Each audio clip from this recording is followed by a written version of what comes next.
जब इंडिया के chief of defence staff general Anil Chauhan से पाकिस्तान के उस दावे पर सवाल हुआ कि उसने इंडिया के 6 तैयारे गिराए हैं, तो उनके जवाब पर कई इंडियन सार्फिन नाराज नजर आए।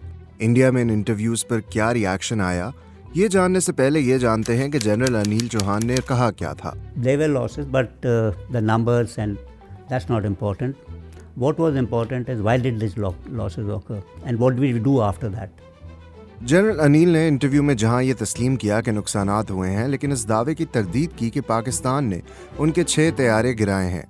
ये इसलिए इम्पोर्टेंट है कि इस दावे को मीडिया में कई बार दोहराया गया, मगर इंडिया की जानिब से कोई वाज़ेह मौक़िफ़ इससे पहले सामने नहीं आया था। एक तरफ जहां कुछ सोशल मीडिया यूजर्स ने जनरल अनिल के इंटरव्यूज को डिफेंड करते हुए ये कहा कि ऑपरेशन का मकसद पूरा हो गया, वहीं उनके बयानात पर काफ़ी तनकीद भी हो रही है और लोग कई सवाल उठा रहे हैं।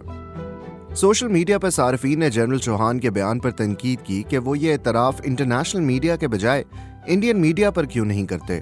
कई सार्फिन ने यह भी सवाल उठाया कि अगर इंडियन तैयारों ने बॉर्डर क्रॉस नहीं किया तो अपनी ही हुदूद में कैसे तैयारे खो दिए। अपोजिशन की जमात कांग्रेस ने भी मरकजी हुकूमत से पाकिस्तान के साथ फौजी तनाज़े में लड़ाका तैयारों को पहुंचने वाले नुकसान पर सवाल उठाए हैं। कांग्रेस सदर मल्लिकार्जुन खड़गे ने अपने सोशल मीडिया पर लिखा है कि मोदी हुकूमत ने मुल्क को गुमराह किया था। उन्होंने पार्लियामेंट का खुसूसी इजलास बुलाने का भी मुतालबा किया है।